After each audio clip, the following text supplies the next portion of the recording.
Well, the sky is blue and the winds are calm on April 8th, 2024. And this is the day of the Great American Eclipse. I'm going to be exploring parts of section 1 and 2 on the New England Trail today and pausing to watch the eclipse in mid-afternoon. In this area of south central Connecticut, we're near the town of Higganum and near the town of Middletown. The eclipse is going to be about 90%. So having experienced a partial eclipse in the Ohio Valley 7 years ago, I know that 90% does not make it dark, but it will cause for some interesting lighting.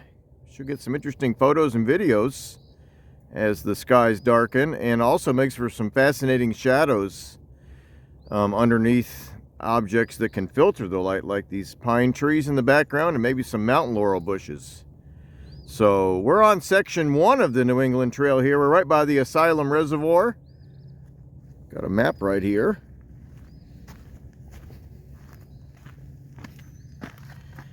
There's 2 reservoirs back here. Asylum Reservoir number 2, which is where we're standing right now, and Asylum Reservoir number 1 just north of it. And section 1 starts at River Road along the Connecticut River and comes southwest towards these reservoirs,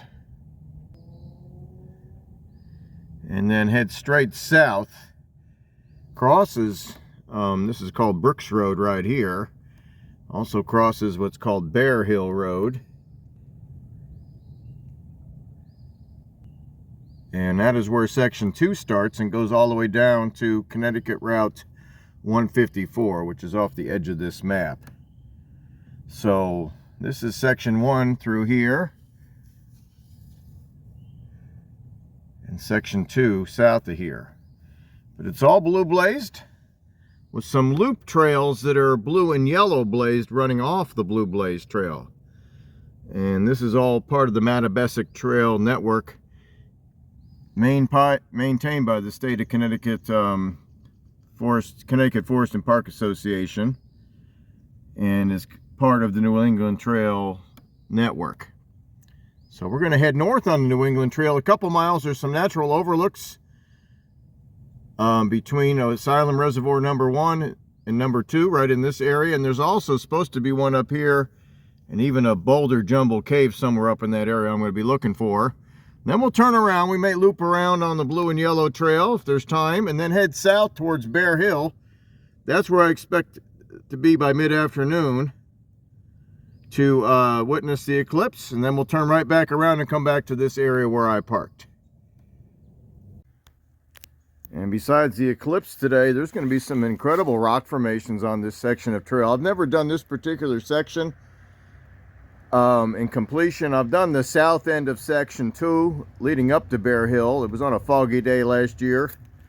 I didn't try to record that day, but the geology in this whole area is fascinating. I believe this is actually a cut that they made when they built this reservoir. It doesn't look like a natural cliff, but sure does expose the folding in this rock here. So these rocks around here were sedimentary rocks. They're now considered metamorphic because of how deformed they are.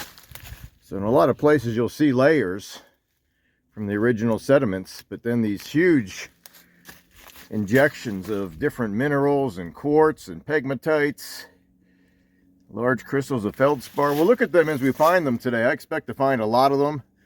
This one here is actually snake-shaped. It's curved around, comes all the way across, and then coils back on itself and pinches out and then reforms right here. So a lot to look at today. Geology might be one of them. It will be one of them.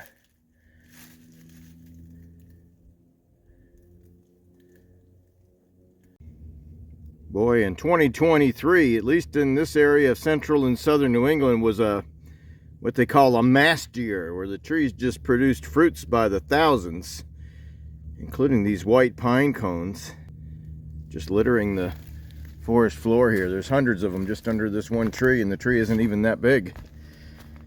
The branches were actually overburdened by the weight of those pine cones all summer while they were still green. And they were drooping down to the point where they didn't even look like white pine trees anymore. And acorns by the thousands as well.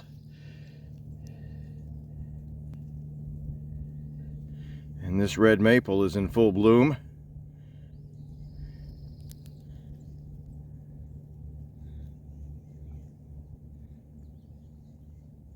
In early April.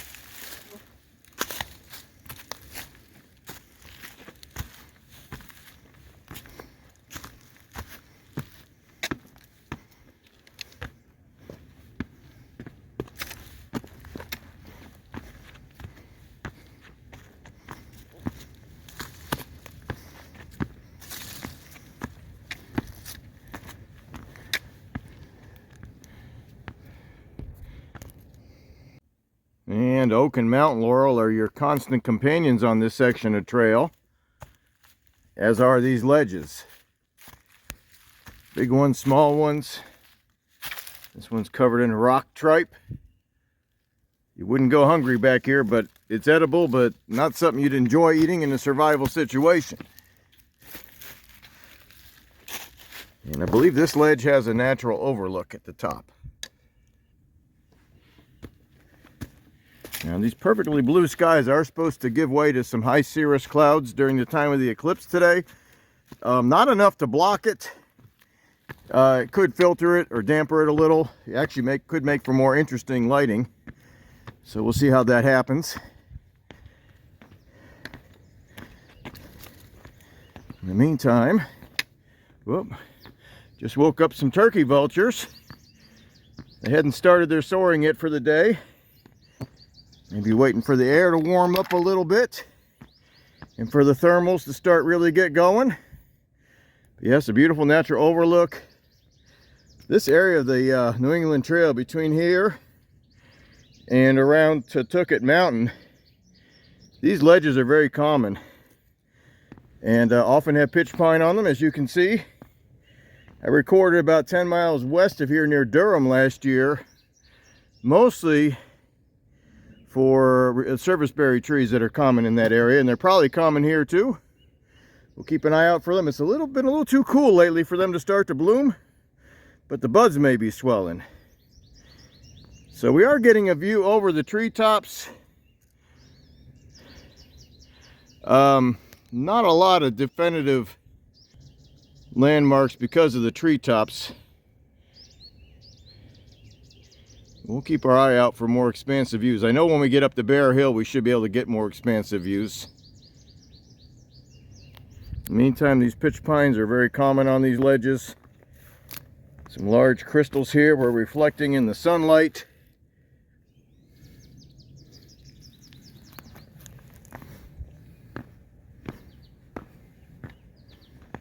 Just every turn you take on this trail in this area provides either a ledge or a stand of mountain laurel or a stand of pines to capture your attention. It's never boring, it's never monotonous. And as I expected, there is some serviceberry in this area. Serviceberry doesn't usually grow in the understory of a forest with large trees overtopping it. It's usually growing in areas with partial sun or full sun. I don't think it can withstand actually being burned, so it's back from the edge of this ledge a little where these pitch pines are growing, but not by much. And boy, a few more warm days, this would be in full bloom. It's been a little cool lately. A lot of days in the 40s. A lot of cloudy days, but these are already opening up. These buds have swollen, and what you see in front of my finger there will all become flowers. Each one has 5 petals. There's usually 10 or 15 on each cluster. And when they're fully open, it looks like snowflakes dangling in midair. Did a lot of recording of serviceberry in 2023 on my other channel, and I've got identification for before, during, and after it's blooming, including looking at the fruits that are edible in June.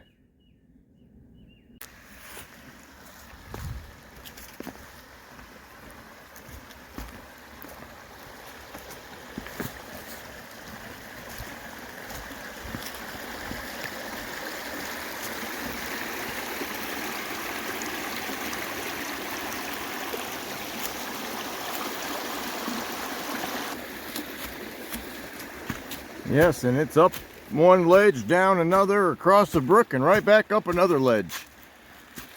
So lots of scenic rewards in a short distance. Like I just said, lots to look at too.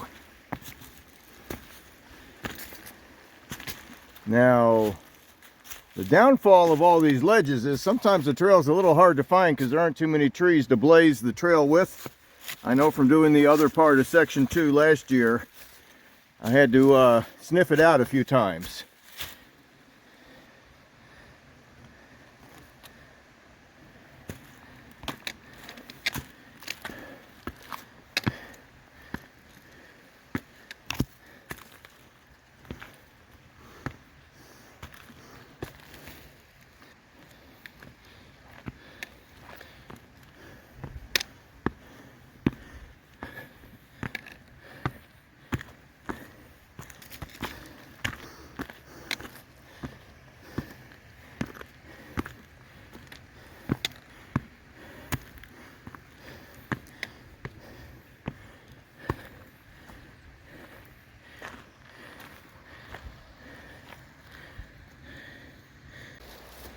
And more ledges greet you as you continue hiking.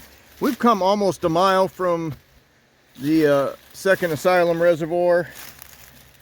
These large quartz veins are not uncommon in this area. Some boulders here.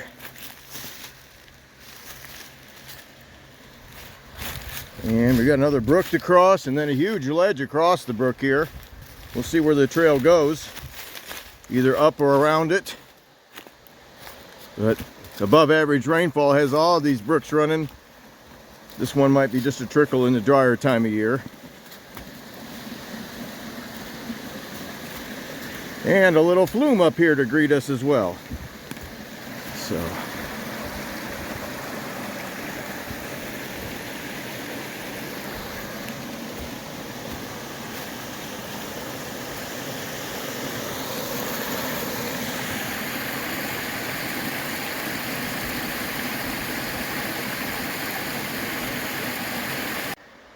And right past that flume, the trail does weave its way up through this ledge. And the trail builders on this Mattabesset trail, you know, they went and look for all the scenic things along the way. So the trail curves a lot. And in several places goes right along the top of a drop-off. So plan accordingly if you have young children. But I think we're going to get the view we really like right up here. That last view where I found the serviceberry, there was trees below the ledge that were almost as tall as the ledge. So it limited how far you could see. This one looks like it's going to, because there's a reservoir below us here, I believe this is Asylum Reservoir number 2. We're getting a more expansive view because the reservoir is here and there's no trees to block the view. So let's see what we can see here.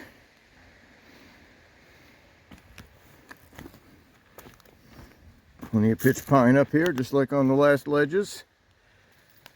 I believe these are reservoirs for the city of Middletown.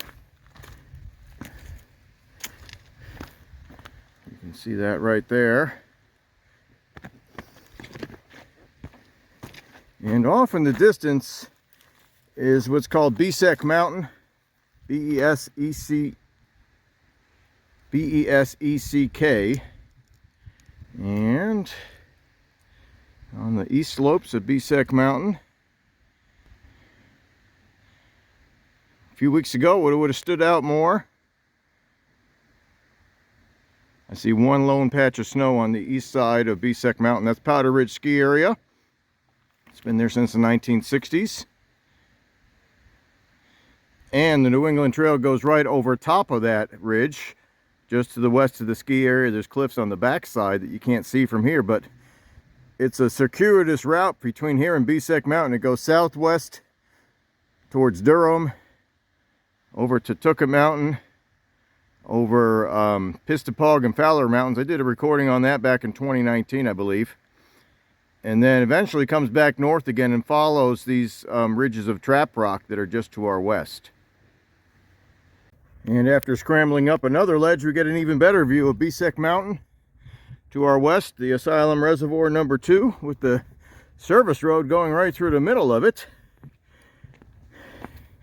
And just to the northwest is downtown Middletown, Connecticut. And we're about 500 feet higher than that town. The highest point on this hike today is going to be about 650 feet. Middletown's at sea level, or almost at sea level.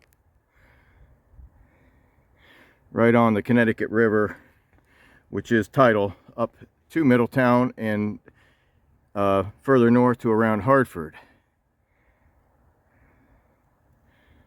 So there's some larger buildings in downtown Middletown.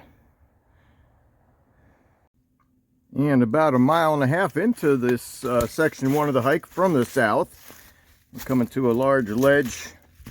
Somewhere along here there's supposed to be a boulder jumbo cave. I don't know if this is it or not, but at this point I'm going to turn around so I can go back to Bear Hill for the eclipse. And that's on section 2. So this is going to be basically 1.5 miles of section 1 coming up from the south from Bear Hill Road. And then section 2 officially starts at Bear Hill Road and heads south all the way to Connecticut Route 154. I've got that on a map, and we'll take a look at that towards the end of this hike. But this certainly could be the Boulder Jumbo Cave. They're pretty common in Connecticut because of these rocks. And I'll tell you what, we'll take a minute and look at these crystals of quartz and pegmatite and feldspar here too. Let's look and see what could be a cave right up here though. There's one west of here near Watertown, Connecticut, called the Leatherman's Cave that's pretty famous. And I think it's the Mattatuck Trail, goes right through the cave. Yeah, this would qualify as a cave. I think this is what we're looking for. And somebody's put some rocks in front of it here. And built a campfire ring in here. Yes, you can actually see light coming through the other end of it. So there's some cracks that come in from above. And yes, just shortly after entering this cave, there is a large entrance on the north side of it, and a little bit of a pile of rocks here with another way in and out. So these boulder jumbo caves are pretty common because of the number of ledges around here. Let's look at it from both sides. And the ledge at which these boulders crumbled off or tumbled off is just above us here. And these minerals are a lot easier to see when they're not covered in moss and lichens. So underneath this lip of this ledge is protected from the elements, and we can see the minerals a lot better. And right here, unlike that boulder we saw about a half hour ago that was a large piece of quartz, these are about the size of my hand, but still a clear, opaque white color. And some medium-sized sheets of mica about 1 inch in size. These here are turned the other direction, vertical. And between the quartz and the mica is what's called feldspar. So the quartz, if you mine a vein of this with these large crystals, you can separate out what's useful, and they did. The quartz can be used to make glass. The mica is a good insulator, so it can be used for industrial applications. Some sheets of it right here.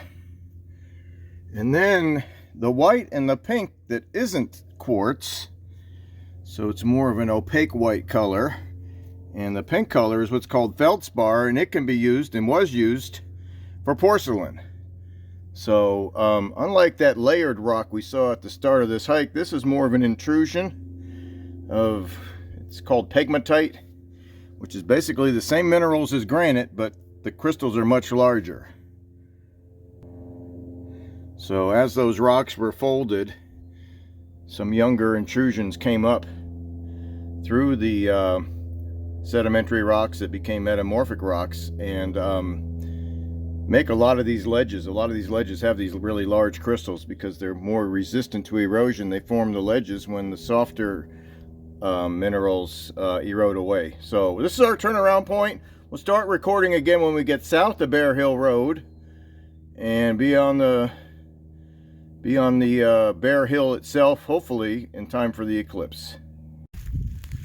And after turning around at those boulder caves, came back down along the Asylum Reservoir number 2 and number 1, and across Brooks Road, and this is the official start right here on Bear Hill Road of section 2. So we did about 1.5 miles, almost 2 miles of section 1, turned around. I don't know much about this preserve except there's a lot of mountain laurel back here. And there's a sign indicating that. There's a lot of different ownership around here, including the municipal water supplies, power companies that have rights of way going through here, and state forest. So it's a patchwork of ownership, but the trail continues right through all of it without a lot of signage indicating who owns what. So we're heading south towards Bear Hill. The trail is quite circuitous through here. I hiked from the south Aircraft Road. I hiked up from that last year on a foggy day. Didn't get much of a view.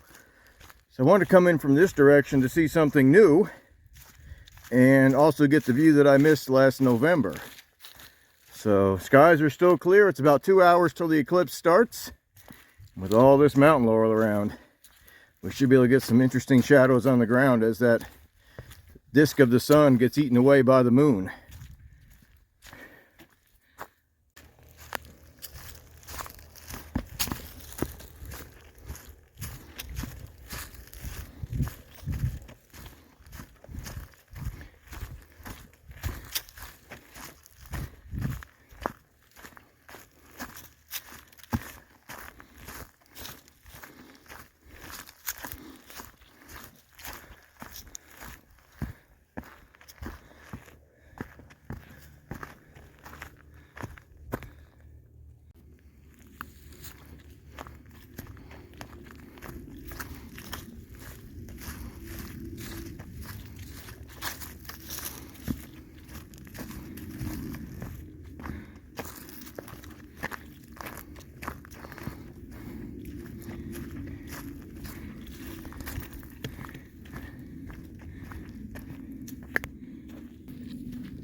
And those groves of pitch pine and those tunnels of mountain laurel continue on most of the way to the summit of Bear Hill here. We've come about an hour's walk from Bear Hill Road. The terrain is not as rugged up to this point, so I made pretty good time. I did it in about an hour. I did almost 2 miles. This is the highest point around here at Bear Hill, and doesn't give the elevation there, but it's about 650 feet. So those are the benchmarks, those are called. And those were used for surveying before other methods were easy to come by. There's another benchmark right here.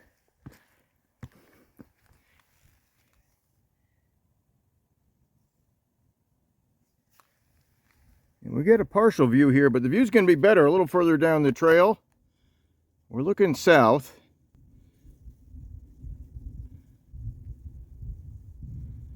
Mostly wooded hillsides here. I think we'll do better, even though this is the highest point, and this is called Bear Hill. There's a lot of bare ledges, B-A-R-E ledges, just up the trail that are almost as high as this and have more expansive views. I was in the fog last year when I tried that section of trail, but I'm pretty confident we'll be able to see more. At that point, we'll be looking for a place to start watching the eclipse.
And we've come about 2 to 2.5 miles south of Bear Hill Road. And there's a lot of ledges in this area. This is where I'm going to try to view the eclipse. I've got some evergreen trees here that could create some interesting shadows as the partial eclipse occurs. And I've got a view here looking north. One of the other ledges we just passed has a view looking south and southwest, more towards the direction of the sun. But the sun's high enough in the sky, we can see it from any of these ledges. Let's look at the view going north here.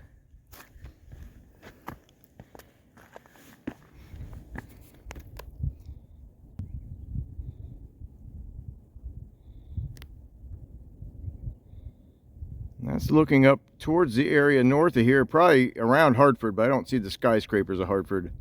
So the Connecticut River Valley itself the Connecticut River goes through that valley. It's a rift valley, and actually the Connecticut River in Middletown goes due east and out of that rift valley and into these harder rocks. I mentioned this in my other videos of the New England Trail last year. The legend of the Native American, it says, is that the sleeping giant, which is down in Hamden, was once a walking, talking being that grew angry and stomped on the course of the Connecticut River and caused it to have to toil its way through these harder rocks that we've been walking on all day, instead of staying in that nice already existing valley that in the Rift Valley between Middletown and New Haven. So that's their interpretation. And in about a half hour, we're going to get the partial eclipse started. We'll be looking for some crescent-shaped shadows under these trees. And I've got some filters to put on the camera itself to watch the eclipse as it grows closer to 90%. It's been about 10 minutes since the moon started nibbling away at the lower right quadrant of the sun. I'm just starting to get it to the point where it can be seen through the camera. There it is right there. So pretty interesting to look at. We're going to look at some of the shadows underneath these pitch pines and mountain laurels and see if they get that same shape. The other eclipses I've seen that were 85–90% were all during the growing season, when all the hardwood trees had leaves. And the light coming through that canopy of leaves made shadows all over the sidewalks. So in this case, the bedrock here is going to be our sidewalk, and let's see what happens. And yes, this same view looking north is getting dimmer and dimmer. And I'm going to filter this crescent-shaped sun through these pine needles and see what kind of shadows we get here.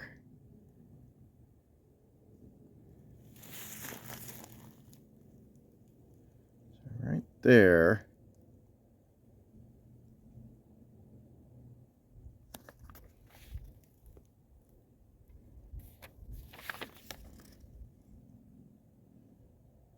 Is what we're looking for.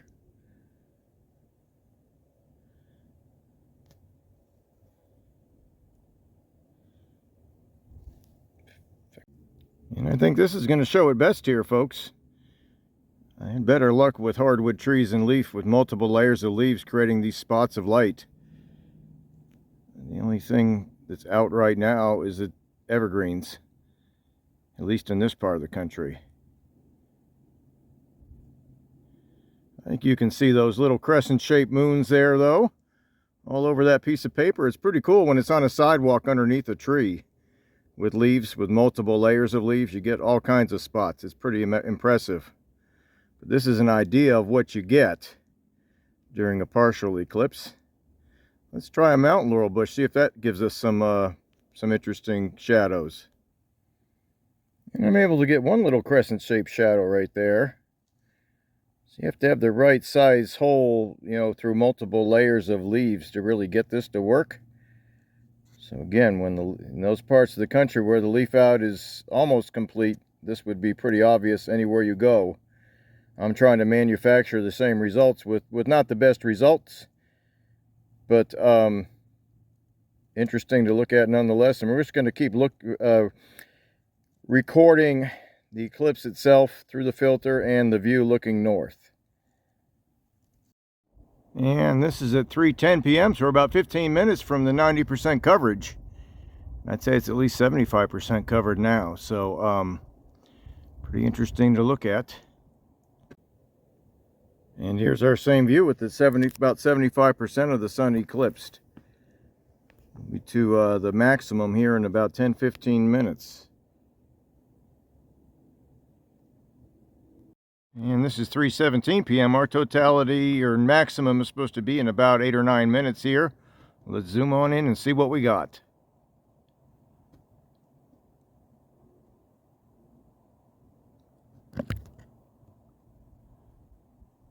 And that looks like it's at least 75-80% covered. Boy, and we're at 90% coverage now, and things sure are dim. It looks like just a few minutes before sundown. And yes, the cirrus clouds are filtering the sun, but it's mostly because of the eclipse that it's getting so dim.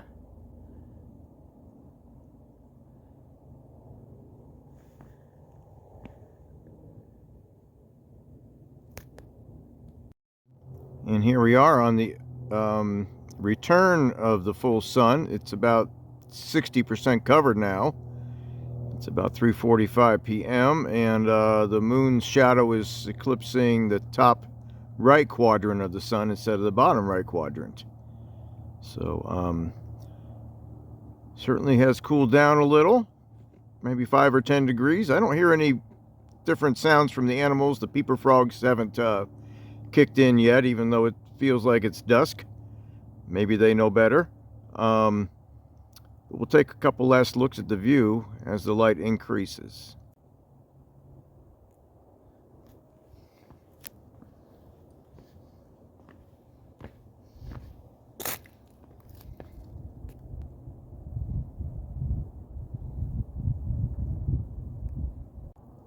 Well, and the moon is almost gone past the sun now. We're down to about 20% coverage. And yes, the cirrus clouds have definitely dimmed it down on their own. So I'm glad we got a good crisp view of it at the start. I'm trying to get photos and videos now of the sun, and the cirrus clouds are just making it too fuzzy. So we'll stop. But I was going to hike today regardless of the eclipse. So I'm glad I came to a place with a lot of points of interest. Let's review what we did. This New England Trail has many views on many sections. This is just one of them. So today we did parts of sections 1 and 2. I didn't do the whole section 1 because I was trying to get to the points of interest and get to these overlooks for the eclipse that I knew were here. So we basically did the southern half of section 1, about 1.5 miles up to that cave made out of boulders, and then turned around. That was very scenic and it was technical, a lot of climbing over ledges. Came back south and zigzagged on this green line all the way over the top of Bear Hill. I put a little crescent shape there, moon, sun, showing my turnaround point. I'm guessing that's about half of the 5.6 miles on section 2, as mapped by the New England Trail people. So a little over 5 miles on the south half of this hike today, and 3 miles on the front half or north half. Be a little over 8 miles today. There are places where you can make loops on the blue and yellow trail. I didn't do that. I saw places where the ATVs had been back there. I didn't want to deal with the mud. So I'm going to stay on the Blue Blaze Trail, which is too rocky and too narrow for anything but hiking. And we're going to turn around, head back. There's a symbol for roadside parking at both Bear Hill and Brooks Road. I parked along Bear Hill Road here. I had no trouble finding a place. And saw one person the whole day so far. So what a great day to be out here and witness an interesting astronomical event, and see a lot of interesting things along this New England Trail. And we'll keep pecking away at pieces of this as the years go on. We'll probably get out one or two more times this summer and fall.